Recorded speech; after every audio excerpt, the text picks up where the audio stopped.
Саламатсыздарбы? Сиз менен Тимиров Лайф YouTube каналы. Жалал Абад облусунун Каракөл шаарынын мэри Ильяс Эркеев мыйзамсыз байып жатат.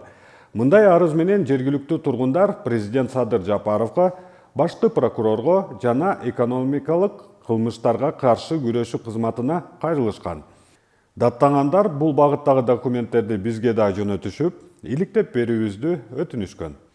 Билдирүүдө шаардык казынадан жолдорду оңдоого, спорт комплекстерин, сейил бактарын жана башка объекттерди курууга каражат бөлүнүп, бирок тендерлерди кандайдыр бир шектүү компаниялар утуу алып атканы айтышат.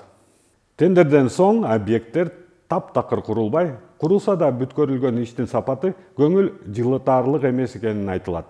Биз Эркеевдин ишмердүүлүгүн иликтеп, анын бир топ былыктарын таптык. Кененирээк Зулайка Эркинбаеванын материалында.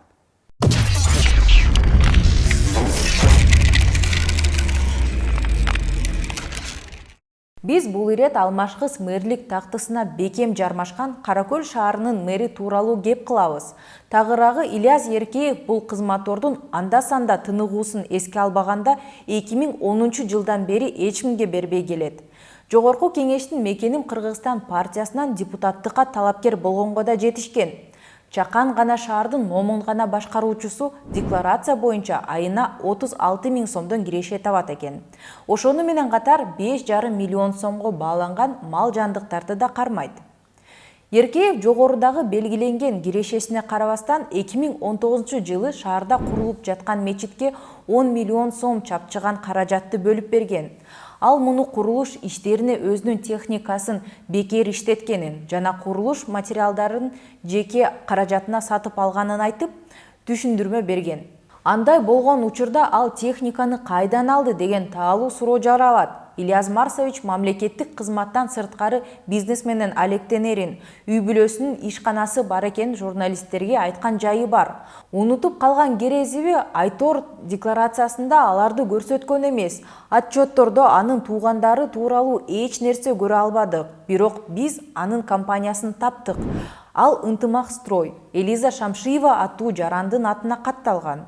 Иликтөө процессинде Шамшиева Каракөлдүн мэринин жубайы болуп чыкты. Андан сырткары Эркеевдин Бишкектин батышында хан сарайы бар деген маалыматтар да келип түштү. Кимге катталган дебейсиздерби? Албетте, хан сарай Элиза Шамшиеванын атында. 2012 жылы бул үйдү ага жолдошу Ильяс Эркеев белек кылган. Дагы бир таң калтыруучу факты: хан сарай жайгашкан көчөнүн аты мэрдин атасынын атынан коюлган. Хан сарай менен курулуш компаниядан сырткары Элиза Шамшиеванын атына катталган Чүйдүн Новопавловка айылында жайгашкан 20 сотык жер участогун таптык.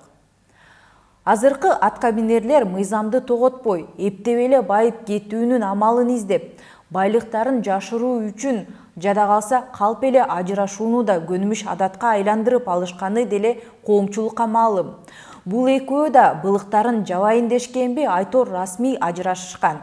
Бирок учурда жубайларда эле чогуу түтүн булатышып жашап жүрүшкөндөй. Анткени бул сүрөттө Эркеев жубайы экөө тойдо түшкөн сүрөтүн жакында эле мэрдин тууганы Instagram баракчасына жүктөгөн.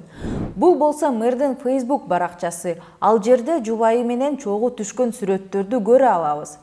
Демек, жасалма ажырашуу менен байлыктарын декларацияга киргизбөө максатын ишке ашыруудагы мандемиго деген күмөндүү ойлорду жаратат. Мэрдин жубайын фирмасын анализдесек, Ынтымак строй көптөгөн мамлекеттик тендерлерди утуп келген. Каракөл шаардык мэриясынын муниципалдык менчилигин башкаруусунан дээрлик 1 миллион сомдук тендерди утуп алган. Бирок негизинен компания Каракөл шаарынын номер 30 жол тейлөө участкасынын тендерлерин утуп алат. Мисал катары, Ынтымак строй утуп алган акыркы тендерлердин бири ушул ишканага таандык.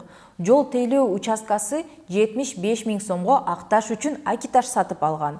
Бул чоң сумма эмес, бирок тендерде дагы 5 ишкер катышып, алардын бирөөсү азыраак суммада сунуштаган. Бирок кайра эле мэрдин жубайынын фирмасы утуп жатпайбы?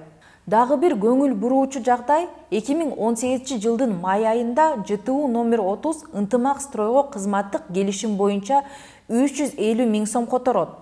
Андан 3 күндөн кийин Каржы министрлигинин Каракөлдөгү башкармалыгы ушул эле келишим менен ошол эле сумманы которот.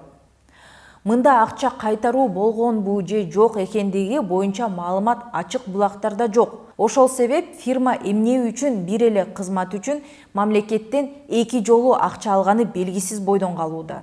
Кыскасы, мамлекеттик мекемелер мэрдин жубайынын фирмасына миллиондогон акчаларды которуп келет. Биз муну кызыкчылыктардын кагылышы деп айта албайбыз. Анткени жубайлар расмий ажырашышкан. Моралдык жактан бул жагдайды терс талкууга алгандар чектен чыкса керек. Кызыктардын дагы бир кылын суурусак, ачык бюджеттик порталга ылайык Ынтымакстройдун 2018 жылдын июль айындагы кирешесин мамлекетке төлөгөн салыгынын суммасы 50 сом болгон. Ошол эле учурда мамлекет Ынтымакстройго 3 миллион сомго жакын акча каражат которгонун порталдан көрүүгө болот. Ошондо 3 миллион сомдон 500 сом гана пайда көргөн болобу деген шектүү суроо туулат. Ынтымакстрой курулуш компаниясы кызматкерлер үчүн айына орточо эсеп менен 900 сом гана киреше салык төлөгөн. Ошондо Шамшиева кызматкерлерине 9000 сом гана айлык акы төлөйбү? Иликтөөлөргө таянып, укук коргоо органдарына айтарыбыз. Мэр Ильяс Еркеевке карата жашоочулардан түшкөн арыздарды, мэрдин ишиндеги мыйзам бузууларды тыкыр иликтеп, Ынтымакстрой курулуш компаниясынын ишмердүүлүгүн текшерүүгө алып, көзөмөлдөшүн сунуш кылат элек. Анткени компания учурда да салык төлөө боюнча мыйзамсыз көз боемчулук иштерди жасап жаткандай өңүт калтырууда.